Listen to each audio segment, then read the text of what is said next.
Hello my friends and welcome, my name is Dennis and this is the latest update from Ukraine. It's a late night for me, but the only thing I can do is to give you the up-to-date information, so we're gonna sleep later. Let's zoom in to the chart and Severodonetsk. The situation there today is more or less the standstill, but Russia pushes away from Metolkino and Bornovo. The fighting is ongoing in those two villages, and they pushed across the airport already. There's the airfield here near to Voronove, and they are near to Lisna Dacha, sorry.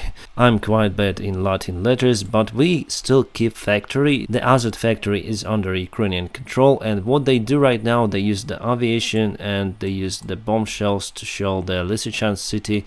They want to take the city as well, but for that they need to cross the Syrsky Donets river, and that will not work for their army, because we know from the experience that they are unable to cross the rivers. They tried near to Bilagorivka, but unsuccessfully, my friends.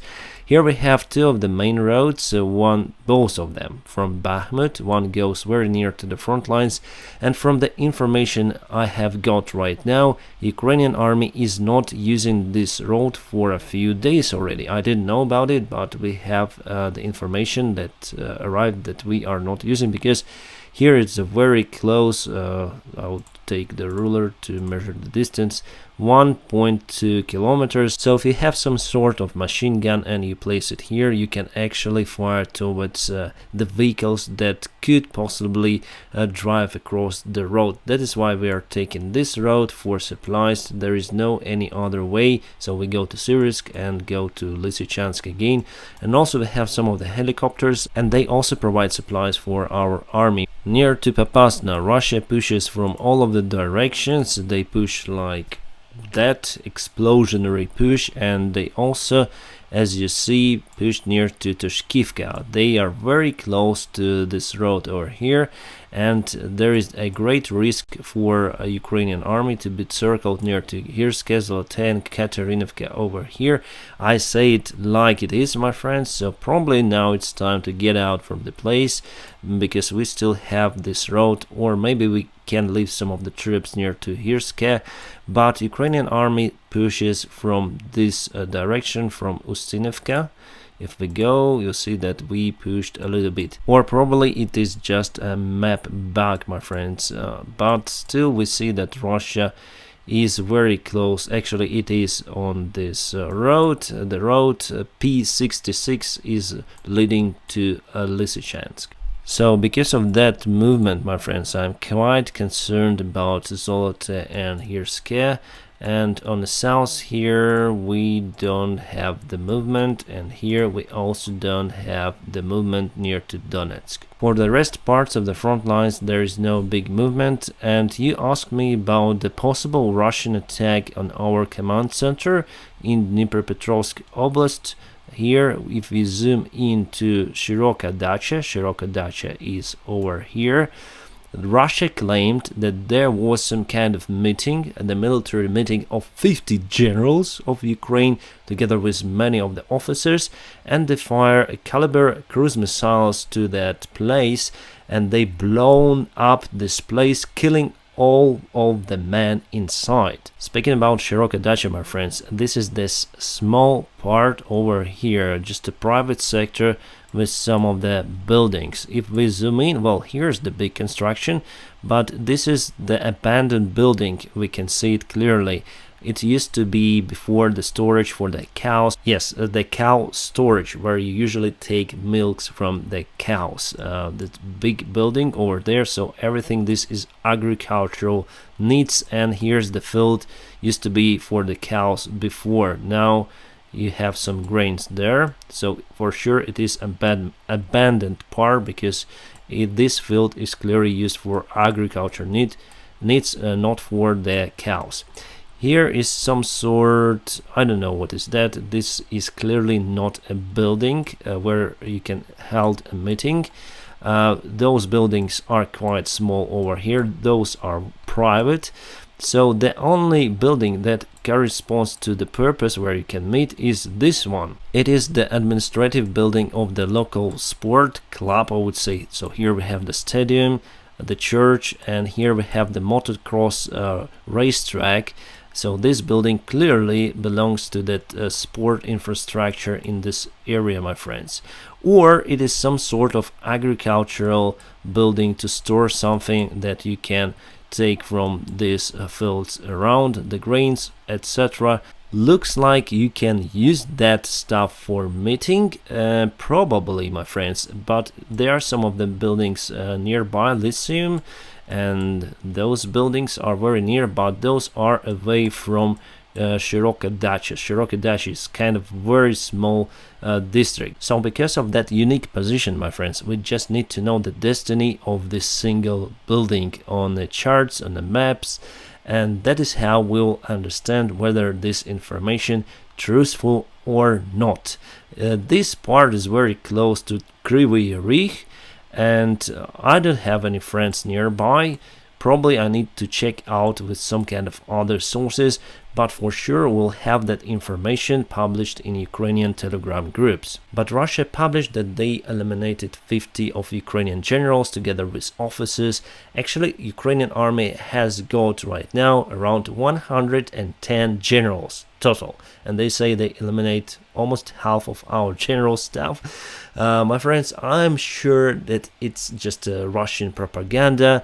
I cannot prove it right now to you, but we have mostly that information coming originally from Russian or Belarusian side, and some of the Western media, of course, say that Russia claims Ukrainian generals killed in missile strike, and also they say they destroyed 10 of M777s with the cruise missiles attack. Again, over 50 generals, officers killed in a missile strike by different media, according to RT, Russia Today. Let's go to their website. Yes, we can see it on their website. By the way, my friends, RT is blocked in Ukraine. That is why I use the VPN for that purpose to access their propaganda website.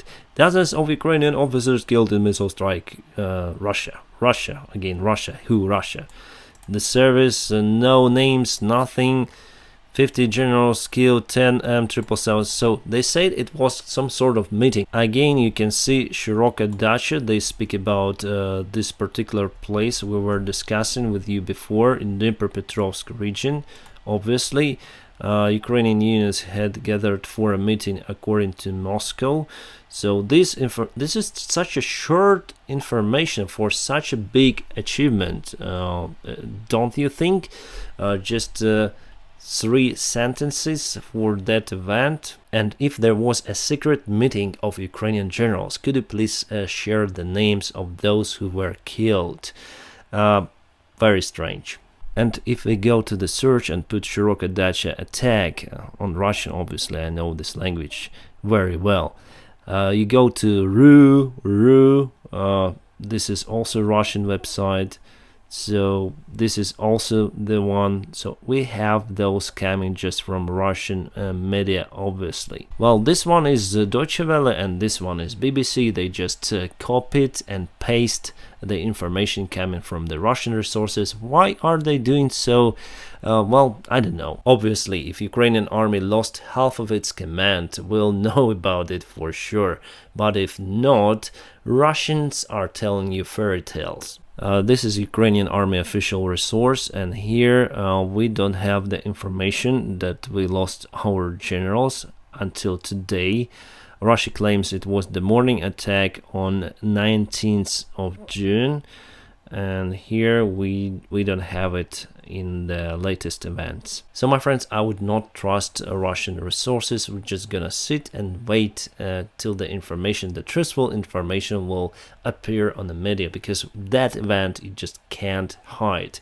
And here we have the delivery coming from Australia of those BTRs, armored vehicles M113. Those are American made, but coming to Ukraine from Australia using the Antonov Airlines. Wonderful airplane. I was there inside, awesome airplane, and I also was in Mria once.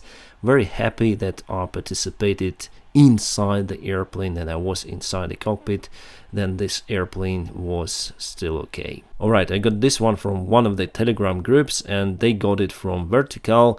and they say that Belarus is prepared for attack, and the decision already had made that they gonna put their forces to Volyn, Rivne and Kiev Oblast to join Russian invasion of Ukraine. I wouldn't trust this information for now, my friends, but what we see that Russia really prepares for the war. They increased their army by 2 times, they called reservists for the army, and they put them near to the Ukrainian border on the north part. Probably they're gonna join this military operation, in reality war, but they don't have the fighting experience. Belarusian army is out of morale, and why should they fight in Ukraine? For what? Against Ukrainians? Well, we're gonna fight back, obviously. That is why our country holds our forces near to the north part of Ukraine to withstand the possible attack of Belarus. I would say that is bad, obviously, for Ukraine, because no matter what army attacks your country, it is bad for your country. And obviously they have now around 60 up to 65,000 soldiers in their army. They will not fight as hard as Russians because they are not so brainwashed, and they are not equipped as well as Russians with lots of artillery systems, etc. But anyway, it's the real army, and we'll have to fight back, my friends. It's just a pity story about the Belarus, because with Belarusians we have much better attitudes and relations compared to Russians, and now our relations will just broke down for many decades or maybe centuries. Belarusians had the chance to get rid of Lukashenko in 2020 and 2021, but that is what happens when dictatorship wins against its own people. President Zelensky said that we are prepared to withstand any kind of aggression from Belarusian side as well as from Russian side. We're gonna fight for our country. We don't have the other choice. And of course we need the help from our close allies from the western side with weapons to fight against those enemies of our country. Not only our enemies, but the enemies of the normal people. So as for Belarusian attack, my friends, it's more like a lottery. They may attack, they may not, but they are getting prepared for that. I'm gonna keep you updated about the situation here in Ukraine. Now press the like, and you also may support my channel. All of the links in a video description just below for you to do it. If you do it, my friends, you are awesome. Thank you so much for your kind support of the channel. I wish you a peaceful sky wherever you are. Have a great time.